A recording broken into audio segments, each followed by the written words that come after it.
This video sponsored by SBO Digital Marketing, mobile-based part-time job opportunity by SBO. Earn money online by doing simple content publishing and sharing. For more details, WhatsApp your name and qualification to 999 410 4160. Thank you. Skip பண்ணாதீங்க. பெரிய தப்பு. தினம் 300 ரூபாய் சம்பாதிக்க அரிய வாய்ப்பு. Instagram, Facebook பயன்படுத்த தெரிந்தால் போதும் content post and content publishing மூலமா தினம் 300 ரூபாய் சம்பாதிக்கலாம். இந்த வேலை செய்ய 5 நிமிடம் போதும். Work training support, group communication support, all language customer live chat support, முக்கியமா சொந்தமா ஒரு பிசினஸ் ஸ்டார்ட் பண்ற அளவுக்கு உங்களால கற்றுக்கொள்ளவும் முடியும், சம்பாதிக்கவும் முடியும். இந்த வேலை வாய்ப்பு வழங்குவது 5 வருடத்திற்கு மேல ரன் ஆகிட்டு இருக்க நம்ம தமிழ்நாட்டு company school of business organization private limited. மேலும் விவரங்களுக்கு டிஸ்கிரிப்ஷன்ல கொடுத்திருக்க நம்பருக்கு வாட்ஸ்அப் பண்ணுங்க. இளம் வயதினருக்கும் எந்தவித ஒரு பழக்க வழக்கங்களும் இல்லாதவர்களுக்கும் இது மாதிரி மாரடைப்பு திடீரென வருது. இளம் வயதினர் விளையாடிட்டு இருந்தாங்க, இளம் வயதினர் ஒரு ரன்னிங் போனாங்க, திடீரென்ற மாரடைப்பு ஏற்படுது அப்படின்றதெல்லாம் நாம் கேட்குறோம். ஸோ இதை மாதிரி ஒரு காலகட்டத்தில் இதை இருதய அடைப்புகளை கண்டுபிடிப்பதற்கு இந்த பரிசோதனை இல்லாமல் வேறு என்ன அடுத்த கட்ட பரிசோதனையை செய்யலாம் அப்படின்னு பார்க்கும் பொழுது சிடி கால்சியம் ஸ்கோரிங் அப்படின்னு சொல்லக்கூடிய ஒரு நவீன பரிசோதனையை இங்கே நாங்கள் அறிமுகப்படுத்தியிருக்கிறோம். இது என்ன அப்படின்னு பார்த்தோம்னாக்கா, இப்போ ஒருத்தர் அவருக்கு ஒரு ஒபீஸாக இருக்கலாம், அதாவது உடல் பருமன் இருக்கலாம், இல்லை ஜெனட்டிக்கலி அவங்க ஃபேமிலியில் இருதய அடைப்பு அவங்க அப்பாவுக்கு அம்மாக்கோ இல்லை உடன் பிறந்தவர்களுக்கோ இருந்துட்டு வர ஒரு அபாய நிலை இருக்கலாம். இல்லாவிட்டால் அவர்களுக்கு ஒரு சர்க்கரை வியாதி, ஒரு உயர் ரத்த அழுத்தம், இது மாதிரி ஏதாவது ஒன்றுக்காக அவர்கள் மருந்து எடுத்துக்கிட்டு இருக்கலாம். இல்லை அவர் ஒரு ஸ்மோக்கராக இருக்கலாம், இல்லை ஸ்ட்ரெஸ். இப்போல்லாம் பார்த்தீங்கன்னாக்கா பல வகை நம்ம செய்யக்கூடிய தொழில் சம்மந்தமான ஸ்ட்ரெஸ்ஸு, வேலை சம்மந்தமான ஸ்ட்ரெஸ்ஸு, தூக்கமின்மை இதெல்லாம் அதிகமாக இருக்கிற காலகட்டத்தில் அந்த மாதிரி ஒரு நிலையும் இருக்கலாம். ஸோ இவர்களுக்கு தன் உடம்பில் ஹார்ட்டில் எந்த ப்ராப்ளமும் இருக்கா இல்லையா, இல்லை நாம் போட்டுட்டு ஒரு ரத்த அழுத்த மாத்திரையே போதுமா, சர்க்கரை மாத்திரையே போதுமா, இல்லை சைலண்ட்டாக நமக்குள்ளே ஏதாவது இருதயத்தில் ஏதாவது பிரச்சனைகள் ஏற்படுதா அப்படின்றத அடுத்த கட்டம் தெரிஞ்சுக்கணும் அப்படின்னு பார்த்தோம் அப்படின்னாக்கா இந்த சிடி கால்சியம் ஸ்கோரிங் அப்படின்ற பரிசோதனை மிகவும் உபயோகமாக இருக்கும். இது என்ன செய்யும் அப்படின்னு பார்த்தீங்கன்னாக்கா, நம்ம இருதயத்துக்கு ரத்தத்தை எடுத்து செல்லக்கூடிய அந்த கொரோனரி ஆர்டரி அப்படின்னு சொல்லக்கூடிய அந்த ரத்த நாளத்தில் ஏதாவது ஒரு கால்சியம் படிமானம் ஏற்படுகிறதா அப்படின்றத கண்டறியும்.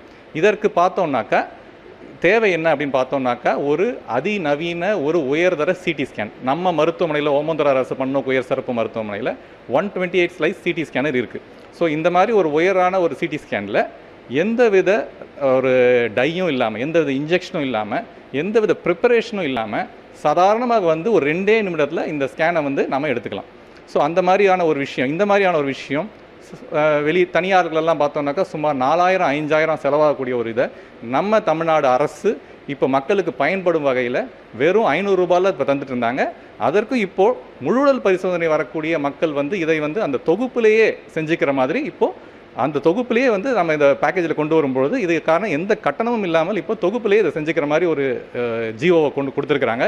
ஸோ இதன் மூலமாக நம்ம என்ன செய்கிறோம் அப்படின்னு பார்த்தோம்னாக்கா, பொதுமக்களுக்கு நம்ம இந்த மாதிரி ஒரு ஸ்க்ரீனிங் டெஸ்ட்டை பண்ணும்பொழுது அவர்களுக்கு ஏற்கனவே எடுத்துகிட்டு இருக்க மாத்திரை போதுமானதா, இல்லை ஏதாவது இதற்காக ஒரு மாத்திரை எடுக்கணுமா, இல்லை அடுத்த கட்ட ஆன்ஜியோ போன்ற ஏதாவது ஒரு பரிசோதனையை மேற்கொள்ளணுமா அப்படின்ற ஒரு டெசிஷனை இந்த ஸ்கேன் மூலமாக நம்ம நிச்சயமாக கண்டுபிடிக்க முடியும். இதன் மூலமாக ஒருத்தருக்கு பெரிய ஹார்ட் அட்டாக் வர்றதையோ இல்லை நிச்சயமாக தடுக்க முடியும் அப்படின்றத நாங்கள் நம்புறோம்.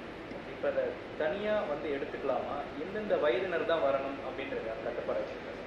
இப்போ நம்ம அரசு மருத்துவமனையில் இருதயத்துறையில் அப்படின்னு பார்த்தோம்னாக்கா 30-35 வயதினருக்கே பல பேருக்கு நம்ம ஆன்ஜியோ பண்ணி ஸ்டென்டிங் போடுறோம். 35-40 வயதிலே பல பேருக்கு பைபாஸ் சர்ஜரி பண்ணுற அளவுக்கு நம்ம மருத்துவமனையிலே செஞ்சுட்டு இருக்க நிலையை பார்க்கும் பொழுது இந்த குறிப்பிட்ட வயதினர்கள் தான் இந்த பரிசோதனையை பண்ணிக்கணும் அப்படின்றது உறுதியாக வரையிட்டு சொல்லவே முடியலைங்க. அதாவது யாராக இருந்தாலும் ஒரு 30 வயது கடந்தாலே, ஏன்னா இந்த பரிசோதனை இதற்கு தடை என்ன நமக்கு அப்படின்னு பார்த்தோம்னாக்கா, இது ஒரு எட்டாக்கணியாக ஒரு 4000 5000 இதுக்கு செலவு பண்ணணுமே, இல்லை எல்லா இடத்துலையும் இது இருக்காதே அப்படின்ற ஒரு நிலையை இப்போ நம்ம தகத்தெரிஞ்சு இன்றைக்கி நாம் முழு பரிசோதனையிலே இதை நம்ம தொகுப்பாக கொண்டு வரும்பொழுது எல்லாருமே இதை பண்ணிக்கலாம். ஒரு 30 வயதினர் எல்லாருமே, ஏன்னா நான் சொன்ன மாதிரி ஸ்ட்ரெஸ் இருக்கலாம், அவர்கள் ஒரு ஸ்மோக்கராக இருக்கலாம், இல்லை ஒபீஸாக இருக்கலாம், இல்லை எந்த உடற்பயிற்சி எந்த இதுவுமே இல்லாமல் இருக்கலாம், இல்லை ஏதாவது இணை நோய்கள் இருக்கலாம். அவர்கள் எல்லாருமே இந்த பார்த்து நம்ம இருதயம் பாதுகாப்பாக ஆரோக்கியமாக இருக்கிறதா என்பதை உறுதி செய்வது வித்தின் 2 மினிட்ஸ் நம்ம இதை பண்ணும்போது நிச்சயமாக எல்லாருமே இதை பயன்படுத்திக்கலான்றது தான் என்னுடைய கருத்து. தனியாக எடுத்துக்கலாம், தொகுப்பு இல்லாமல் தனியாக இது மட்டும் எடுக்கணும். இப்போது இந்த கால்சியம் ஸ்கோரிங் வந்து இந்த ரிப்போர்ட்டை வச்சு ஒரு இருதய டாக்டர் பார்க்கும் பொழுது அவர் இவர்களுக்கு இந்த மருந்து போதுமா இல்லை வேறு மருந்து வேணுமா அப்படின்றது ஒரு முக்கியமான ஒரு டெசிஷன் எடுக்கணும். அது மட்டும் இல்லாமல் இதன் கூட இசிஜி எக்கோ போன்ற மற்ற பரிசோதனைகளையும் ஒப்பிட்டு பார்த்து தான் இதற்கான ஒரு முடிவை சொல்ல முடியும். அதனால் இப்போ வந்து மருத்துவரின் பரிந்துரையின் பேரில் தனியாக அதை வந்து எடுத்துக்கலாம். நம்ம முழுடல் பரிசோதனையில் மருத்துவர்கள் இருக்கிறாங்க. இந்த ரிப்போர்ட்டையும் மற்ற ரிப்போர்ட்டையும் அவர்கள் ஒப்பிட்டு பார்த்து அவர்கள் வந்து முறையான வழிகாட்டுதலை மக்களுக்கு கொடுப்பாங்க. அதனால் மக்கள் தானாக வந்து இதை எடுத்துக்கிறத விட ஒரு மருத்துவரின் ஒரு பரிந்துரையின் பேரில் இதை எடுத்துக்கிறது தான் சிறப்பாக இருக்கும்.